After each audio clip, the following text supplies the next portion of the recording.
About 10 years ago, there was a young man named Kyle, who was a university student. He couldn't afford to live in the campus accommodation, so he went out into the city and rented a small apartment of his own. The apartment was a little far from his university. Every morning it took him an hour to reach there, so Kyle had to wake up a good 2 hours ahead to make it in time for class. Kyle was very disciplined and organized. He would never be late for any class or meeting or a simple hangout with friends. Kyle always kept everything he needed to get ready in the right places, and he did it every time, so he never got caught last minute searching for keys right before heading out the door. And he didn't just do it with a pair of keys, but he had a place designated for every item in the house. Everything was where they needed to be, and nothing was ever a mess. After moving into his new apartment, Kyle had arranged everything quite neat and tidy. But after having lived there alone for a few weeks, he began to notice something strange occurring in his apartment. Oftentimes, when he would come back home from college, he would step inside and take off his shoes. When he would go to place them on his shoe rack, he'd find the other shoes misplaced, shuffled together. Or another time when he folded up his laundry and stacked them on his dresser. Later, he found them tossed over on the floor. He never kept his clothes like that. Everything had its own place. The strangest thing would be when he would come home and find the curtains in his bedroom drawn. Kyle would distinctly remember having left them open in the morning. For some reason, some of his belongings seemed to be misplaced or moved, and sometimes he ended up not finding those pair of headphones he left on his desk or a keychain he left on his bedside table. They had somehow suddenly vanished. At first, Kyle thought he was the one that had left the things there in a rush. He had just forgotten about it. But as the strange occurrences continued to happen, Kyle became a little paranoid about the whole matter. The young man decided to tell his friends about the matter. The next day, he sat down at a cafe with Emily and Dean. Kyle had met the two at the university, and over the semester, they had become good friends. The three sipped on their lattes as Kyle told his friends about all the strange things he had noticed in his apartment. I don't know, maybe I'm just being paranoid. What do you guys think? Emily was a bit suspicious of the strange events, while Dean couldn't help but laugh when he looked at Kyle's miserable face. Stop, Dean, this is serious. I keep getting this suspicious feeling that someone's been entering my apartment during the day when I'm away at college. Dean couldn't stop poking at Kyle for being so worried over silly matters. He told Kyle no one had the time to get into his apartment and rearrange his curtains and fold up his laundry and mess with his shoes. He laughed, saying no one in their right mind would do that. Emily elbowed Dean. She had become a little paranoid herself after hearing Kyle's situation. She told Kyle that it looked like he had a stalker. It could be a possibility, and there wouldn't be any harm in contacting the police about it. Dean, of course, was highly skeptic and frowned hearing Emily believing all the nonsense that had gotten into Kyle's head. He sarcastically spoke and reminded the two it would be of no use calling the police over to Kyle's apartment. The police had much more important things to do than to spend time babysitting Kyle's stalker at his apartment.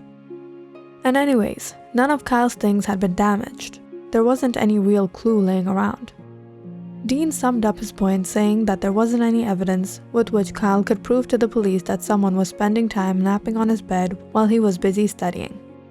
Kyle and Emily nodded as they listened to Dean's speech. He did have a point. Kyle pleaded to the two to help him figure something out. So then, what options do we have? I can't just sit here and do nothing about it. I'm sure there's something going on there right now. Emily could sense that Kyle was getting a little worked up. She tried to calm down Kyle as she thought of a good way to fix the whole issue. In a jiff, Emily snapped her fingers.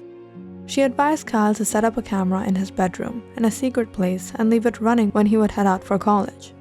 If Kyle really had a stalker, it will all be recorded on the tape, and then he would be able to hand it over to the police for investigation. Kyle's face lit up with a smile. You know what? That seems like a good plan. Dean stopped the two right there. He mentioned another point to Kyle.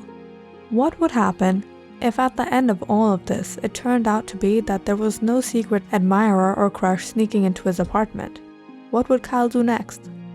Emily and Kyle stared at Dean with a straight face. Dean told Kyle, just in case he turned out to be paranoid and crazy all along, he could take the tape to show it to the psychiatrist. The recording plan was a good idea after all. That night, Kyle went over to Emily's house to borrow her camera. Emily took it out of her drawer and gave it to Kyle, saying, "This isn't any normal camera. It's an infrared thermal camera." As soon as he entered his apartment, he scanned the rooms to see if anything was unusual. He didn't notice anything mysterious at first until he entered his bathroom. As he was about to step inside, his eye caught something laying on the floor. Some of the things from on top of his wardrobe had fallen off. Kyle set up the camera discreetly under some of his books on his desk and went to bed early that night. The next morning, when he got up, he opened his curtains. He had found them drawn quite a few times. He thought if anyone was breaking in, the first thing they'd do was shut the curtains. Just before Kyle left, he pressed the record button and headed out for class. As the day passed, he had absolutely forgotten about the camera. After his class had ended, he went to the library to wrap up on a paper he hadn't finished.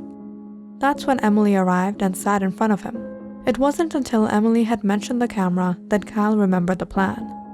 Emily insisted coming with Kyle to check the tape herself. She was all too interested in knowing what was going on. The two took the train back to Kyle's apartment. Kyle unlocked the door slowly and both of them went in. The camera was still where he left it and it was still recording. Kyle and Emily sat down and pressed the play button and watched the recording. They saw Kyle close his bedroom door and left. After that, there was nothing. Kyle fast-forwarded the video, but he found the room empty and silent. Dean was right. Suddenly, Emily yelled out in excitement.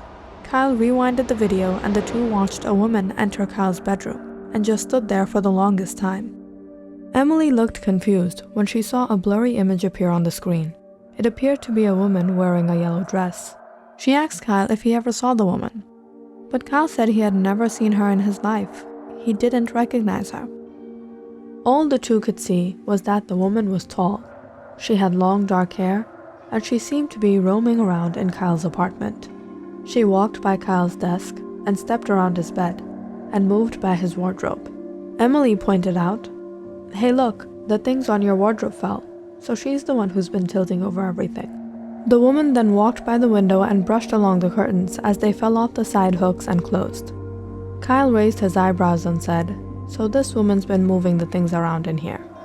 Emily and Kyle watched impatiently at the screen, waiting to see what she would do next, but she just lay there. Kyle fast-forwarded the video once again. About an hour later, the woman got up and walked towards the wall where the camera was placed on the desk. Emily grabbed the camera and scanned the video for a while, but the room was empty. "This is great! I have the evidence I need. We can go to the police now." Kyle stood up ready to take his bag when Emily jumped up. Kyle's bedroom door was opening in the video again. The two watched with big wide eyes only to find it was Emily and Kyle coming inside. Emily shut the camera as she watched herself enter the room. She stood up and got her bag ready as she called Dean, wishing to rub it in his face. Dean was shocked when he found out what happened. The three planned to meet up at a diner that was 20 minutes away. Emily and Kyle took a train to the diner, and by the time they got there, they found Dean waiting for them. Emily was excited. She couldn't help but smile. And Kyle was happy they'd found the intruder, but at the same time, it worried him deeply. Kyle told Dean, "We found the answer to all that's been happening. I told you there was something going on in there." Emily told Dean with a chuckle, "Yeah, Dean. Kyle and I saw a woman roaming around in there. That's so weird." Emily took out her camera and skipped through the video to the part of the woman and showed it to Dean. Dean looked at the two with a troubled look on his face. Emily then spoke out and said, "All right, Dean, it's time to give up the act. Where's Zoe?" Dean looked at Emily nervously and said, "Emily, hold on. Nothing is making sense. We planned it all out with Zoe, but when I called her, she told me she hadn't gone to the apartment. After you called me saying you found the culprit, I called up Zoe to come down to the diner. She told me the day after I gave her the keys to Kyle's apartment, She had to leave the campus and go to the hospital because her sister was having a baby. She hasn't been here since, and she never went to Kyle's apartment to pull off the prank.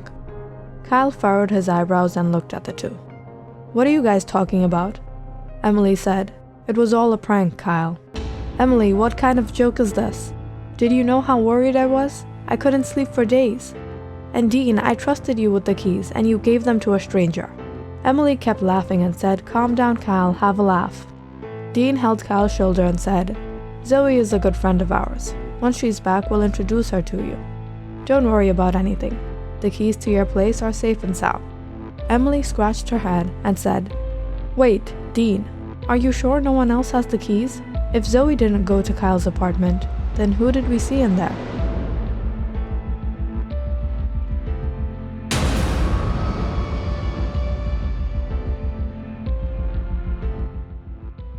Click on the subscribe button and check out more awesome videos on our channel, because you know it's interesting.